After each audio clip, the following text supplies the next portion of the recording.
in documented clusters of serial homicide.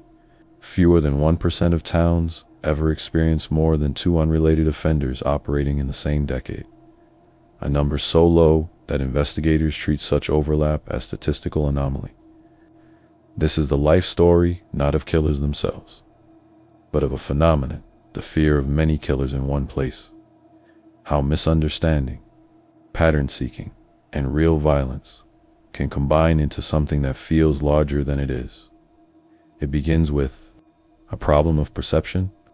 Serial homicide, by definition, is rare, typically involving 3 or more victims over time with cooling off periods. Most communities will never experience even one confirmed serial offender. When multiple violent crimes occur close together, the human instinct is to connect them, to assume intention and coordination where there may be none. A lesser-known fact is that test analyses in criminal psychology show people are significantly more likely to link unrelated crimes when they occur within a 30-day window, even when evidence suggests different offenders.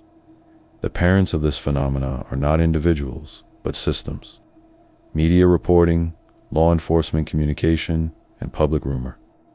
News coverage often emphasizes similarities between cases' location, victim profile, method because patterns make stories understandable. Law enforcement, working under pressure, may initially explore connections between crimes before evidence confirms or denies them. A lesser-known fact is that command doctrine in policing shifted in the late 20th century to require early task force formation for potentially linked cases, even before forensic confirmation. To avoid misconnections, early prototypes of this phenomenon appear in case histories where communities believed multiple killers were active, only for later investigations to reveal a single offender or several unrelated crimes. The gap between perception and reality becomes the defining feature. A lesser-known fact is that production issues in early crime data vastly for digital standardization often delayed cross-jurisdictional comparisons, reinforcing false assumptions of multiple offenders. In his childhood, the idea grows through misunderstanding. Residents begin to alter routines, curfews, informal or official, appear. Suspicion spreads, often unevenly, affecting strangers more than familiar faces. The environment changes, not because of confirmed threat levels, but because of perceived ones. A lesser-known fact is that psychological studies show perceived risk can increase stress hormones even when actual risk remains unchanged, affecting sleep patterns and decision-making. Small details matter more than large facts in this stage. A repeated description of a suspect, a shared rumor about a vehicle, a pattern that seems consistent but is built on partial information. These fragments accumulate, shaping behavior more than verified data. A lesser-known fact is that countermeasures in community safety often include rumor control hotlines, designed to reduce the spread of unverified information during active investigations. Law enforcement faces its own learning curve. Early assumptions about linkage can consume resources. Investigators must balance the need to explore connections with the discipline to separate cases when evidence diverges. This process is slow, methodical, and often invisible to the public. Lesser-known fact is that crew training in homicide investigation includes linkage blindness exercises, where investigators are tested on their ability to avoid forcing connections between unrelated cases. Growth comes with system expansion. Databases improve, forensic methods, DNA analysis, fingerprint automation, geographic profiling provide tools to distinguish offenders with greater accuracy. Communication between jurisdictions becomes faster and more structured. A lesser-known fact is that supply constraints in forensic laboratories can delay DNA processing by weeks or months, affecting the speed at which cases are confirmed as linked or separate. Standardization follows. Case definitions become clearer. Reporting formats align. The system around violent crime investigation matures, reducing the space in which misinterpretation can grow.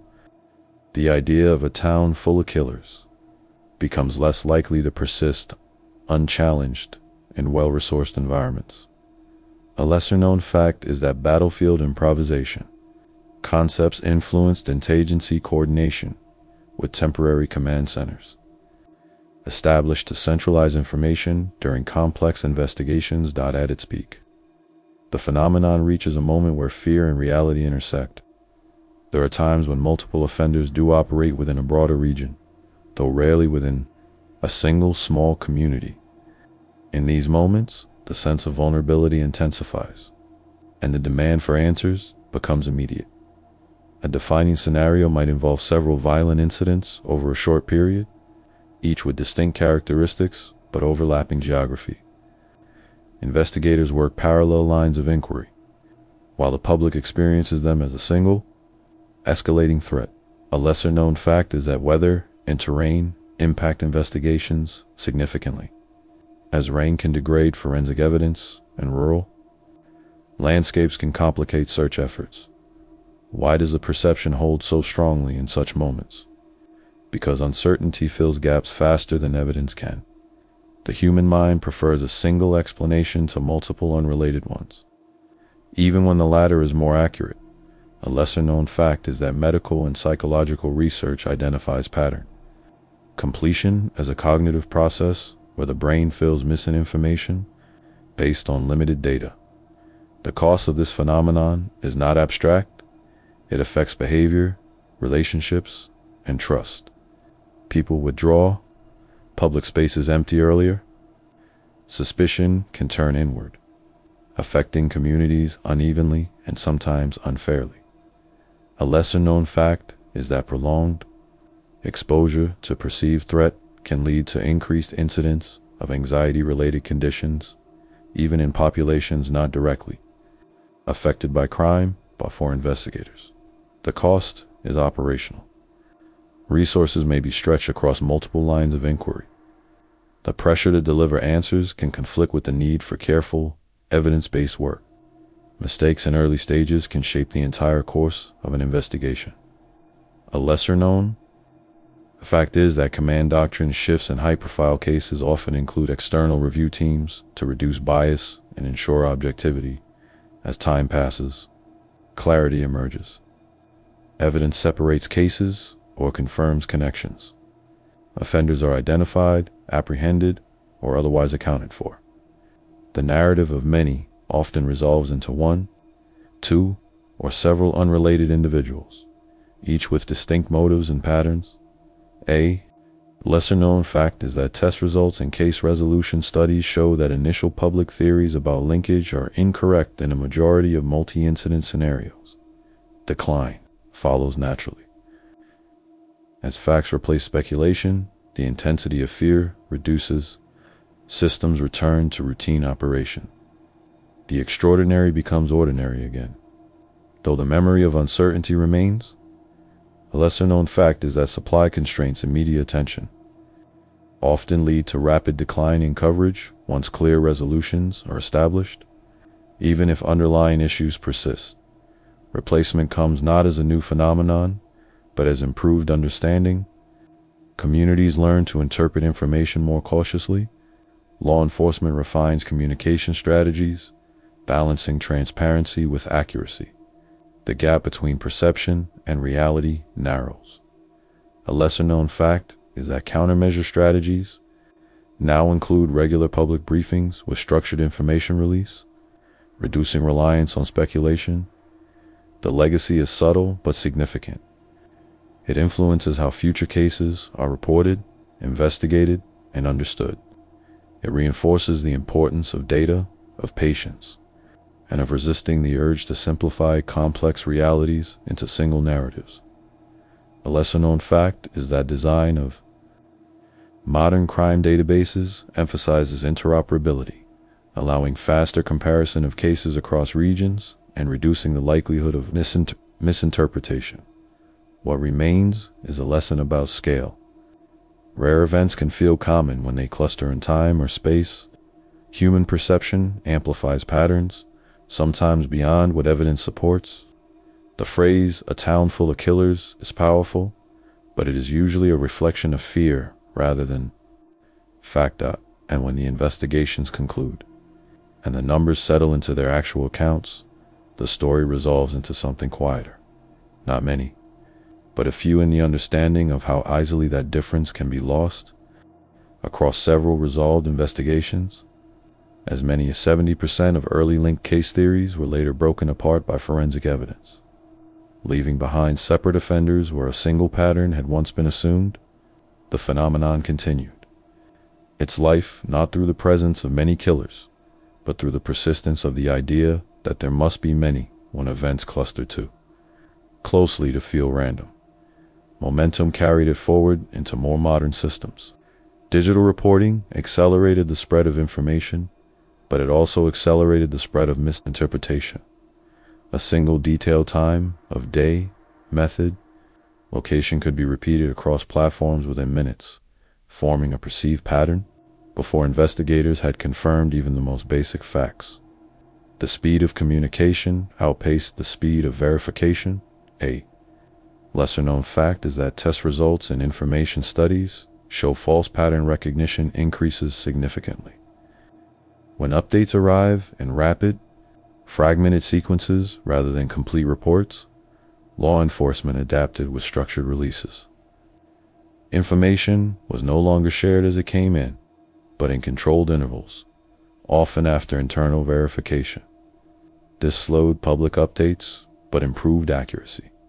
The trade-off was tension. Silence was often interpreted as concealment, feeding the same phenomenon it was meant to control. A lesser-known fact is that command doctrine in crisis communication emphasizes delayed completeness over immediate partial disclosure, reducing long-term misinformation at the cost of short-term uncertainty. Geography played its part. In smaller towns, distances feel shorter and events feel closer. A crime on one side of a town and another several kilometers away can seem connected simply because the entire area is familiar. In larger cities, the same distance might not register as proximity at all. A lesser-known fact is that terrain impact studies show perceived distance in familiar environments is often underestimated by up to 40%, influencing how people judge connections between events. The system of investigation grew more precise. Geographic profiling software began to map incident locations, identifying whether patterns suggested a single offender or multiple unrelated ones. These tools relied on statistical models, not intuition, and often challenged early assumptions. A lesser-known fact is that design compromise in geographic profiling involves balancing data density with noise, as too many variables can obscure meaningful patterns rather than clarify them. Training evolved alongside technology. Investigators were taught to separate emotional narrative from evidentiary structure. The story that seemed most compelling was not always the one supported by data. Discipline of thought became as important as collection of evidence. A lesser fact is that crew training exercises now include simulated cases where misleading patterns are intentionally embedded to test. Analytical restraint, public behavior shifted in response to these changes.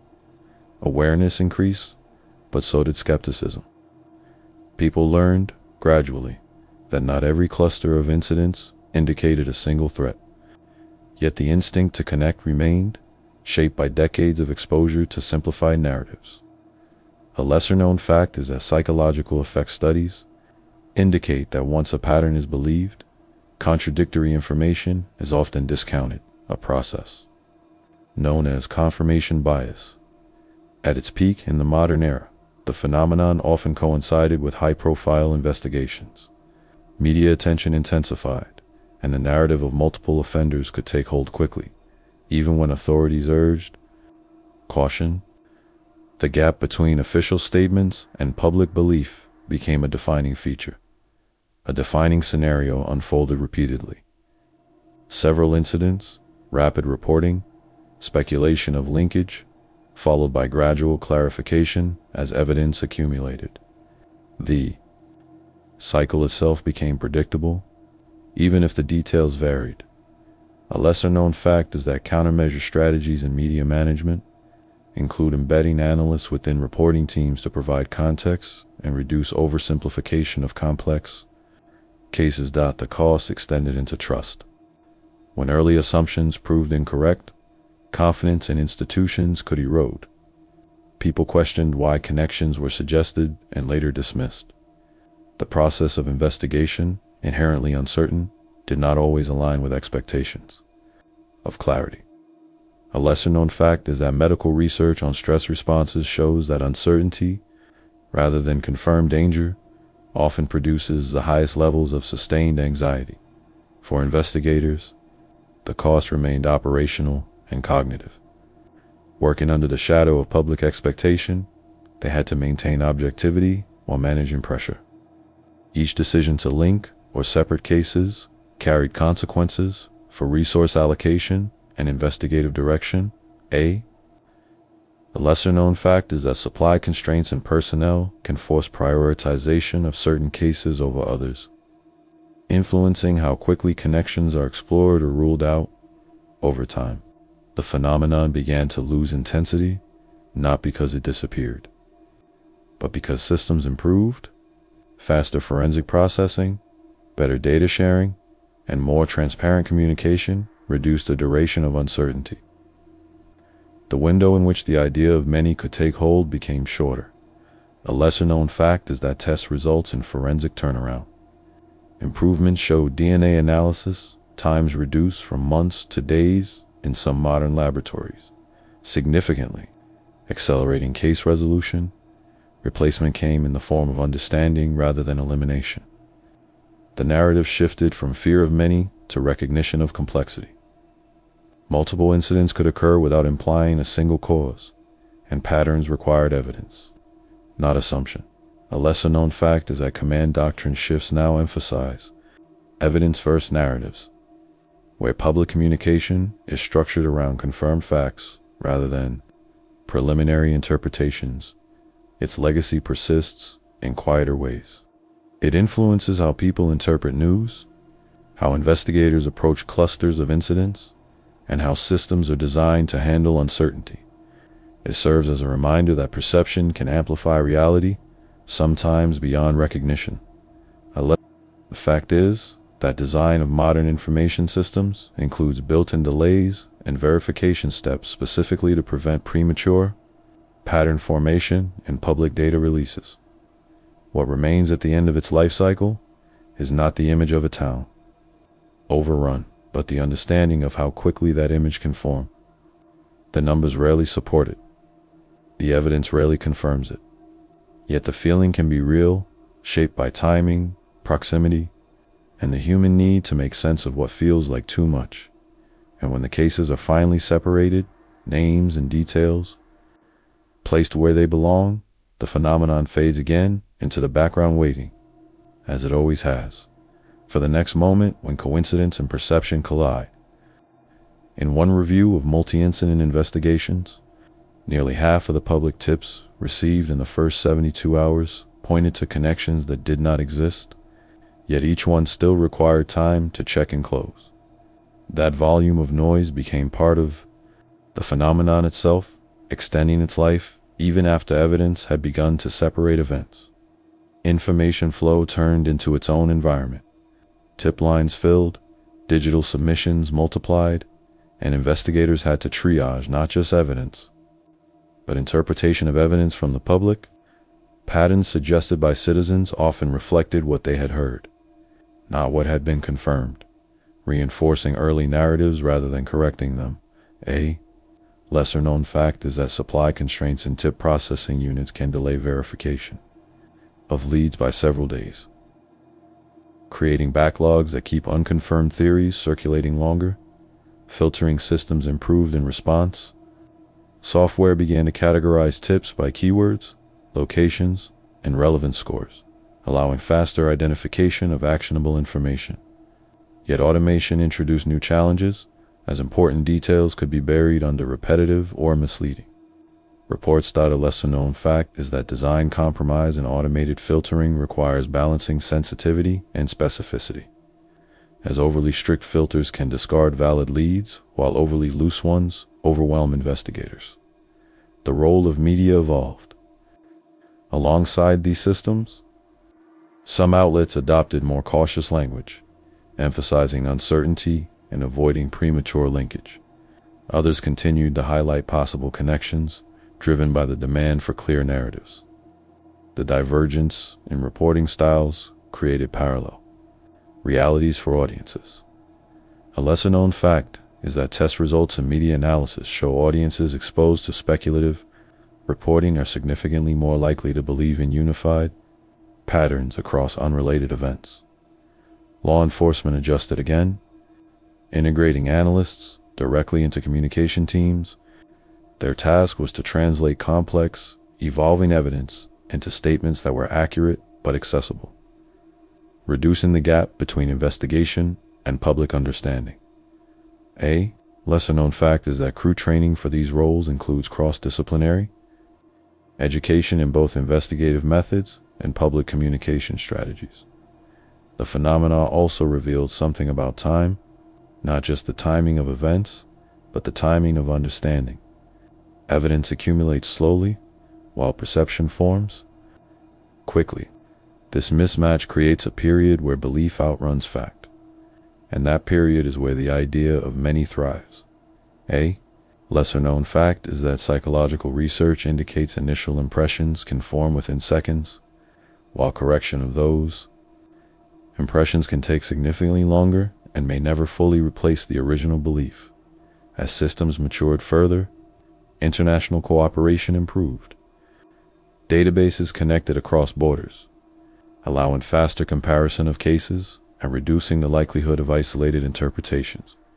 A pattern in one region could be checked against another within hours rather than weeks. A lesser-known fact is that battlefield improvisation principles influence this connectivity, with temporary data-sharing agreements evolving into permanent international frameworks. At its later peak, the phenomenon became less about actual clusters and more about the speed at which clusters could be perceived. Social platforms amplified local events into wider awareness, sometimes creating the impression of proximity where none existed. A case in one city could feel connected to another hundreds of kilometers away. A defining scenario emerged. Multiple incidents, rapid online discussion, perceived linkage across distances, followed by gradual clarification that each case was separate. The scale expanded, but the structure remained the same. A lesser-known fact is that weather and terrain impact digital perception as well, with extreme events like storms increasing online activity and accelerating the spread of unverified information. The cost in this phase extended into attention itself. Continuous exposure to evolving narratives created a state of heightened alertness. People checked updates frequently, adjusting behavior in response to incomplete information. The sense of threat became persistent even when evidence did not support it. A lesser-known fact is that medical studies on information overload show increased levels of cortisol and reduced decision-making accuracy under conditions of constant alert. Investigators faced a different kind of fatigue, not just from the work of solving cases, but from the need to correct misunderstandings repeatedly. Each clarification required careful wording, as overly definitive statements could later be contradicted by new evidence. A lesser-known fact is that countermeasure strategies in investigative communication include confidence levels, where statements are framed with degrees of certainty to manage expectations. Decline in this stage came through normalization.